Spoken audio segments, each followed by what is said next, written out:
कल लड़की देखने गया था, उसने 2 शर्तें रखी, मैंने दोनों मान ली, फिर भी उसने मुझसे मना कर दिया। उसकी पहली शर्त थी शादी के बाद जॉब करना चाहती हूँ, अपने पैरों पे खड़ी होना चाहती हूँ, मैं मजबूत लड़की हूँ नए ज़माने की, मैं किसी का सहारा नहीं लेना चाहती। दूसरी उसकी शर्त थी कि तुम्हारे माँ बाप की सेवा नहीं कर पाऊंगी, घर का काम नहीं करूंगी, मायके मुझे कब जाना है आना है तुम रोकोगे नहीं। मेरे माँ बाप को मैं अपने कभी छोड़ नहीं सकती, मुझे उनसे बहुत लगाव है, और मैं किससे बात करती हूँ कहाँ जाती आती हूँ तुम्हारा कोई हस्तक्षेप नहीं रहेगा। मैंने बिना विवाद किए हो उसकी दोनों शर्तें मान ली। मैंने कहा तुम कह रही हो कि जॉब करना चाहती हूँ, तुम्हें जॉब करनी ही पड़ेगी। मैं खुद चाहता था, मेरा सपना था कि जॉब करने वाली पत्नी मिले, मजबूत पत्नी मिले। मुझे लगता है तुम्हारे पैर मजबूत हैं, मैं कहता हूँ इन्हें इतना मजबूत बनाओ कि इन पर तुम खड़ी हो जाओ, उसी के सहारे मैं भी खड़ा रहूं। मैं कब तक अपने पैरों पे अकेले खड़ा रहूंगा? मैं चाहता हूँ 4 पैसे कमाओ, दो मुझे दो, दो तुम खर्च करो और बढ़िया अपनी जिंदगी चले। तुम कहती हो कि माँ बाप की सेवा नहीं कर पाऊंगी, मैं चाहता हूँ कि ना करो। तुम्हें लगता है ये सेवा के लायक लोग हैं, मैं भी सेवा के लायक नहीं हूँ। यहाँ तुम्हारे स्तर के लोग नहीं रहते हैं, तुम हमेशा मायके रहो, आना भी मत।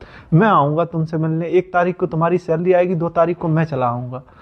उन्हीं पैसों में कुछ पैसे दे देना जिससे महीने का खर्चा चल सके। अगले महीने मैं फिर आऊंगा 1 तारीख को, तुम्हें बिल्कुल डिस्टर्ब नहीं करूंगा। जीवन के किसी भी मोड़ पर तुम केवल बात की बात करती हो।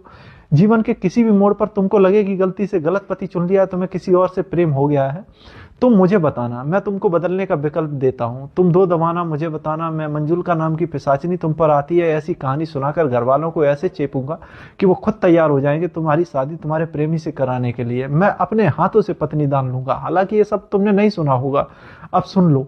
तुम कभी भी बदल सकती हो, बस मुझे ड्रम में भरने का प्लान मत बनाना। मैं बहुत लिबरल व्यक्ति हूँ। मुझसे बोली, धिक्कार है तुम पर, कड़क मर्द की खाल में अबला पुरुष, मैं तुमसे शादी नहीं करूंगी। लो अब इनकी शर्तें मान लो तब भी तकलीफ है। कह रही थी कि तुम शादी करना ही क्यों चाहते हो जब तुम्हें इंटरेस्ट नहीं है। मैंने कहा ऐसा नहीं है, मुझसे लोग करवा रहे हैं। ये रक्त पिपासु रिश्तेदारों ने मुझसे शादी कब करोगे का सवाल पूछकर मेरा जीना दुश्वार कर दिया है। तुम यूं समझो मैं शादी को शादी नहीं जनधन खाता मानता हूँ। कुछ आएगा तो ठीक है, नहीं खुला तो है ही। ना कर कर चली गई और ऊपर से धिक्कारती हुई गई। मुझे लगता है मुझ जैसे ईमानदार पुरुषों का इस दुनिया में गुजारा नहीं है। कोई तरीका हो तो बताओ दोस्तों, कैसे होगी?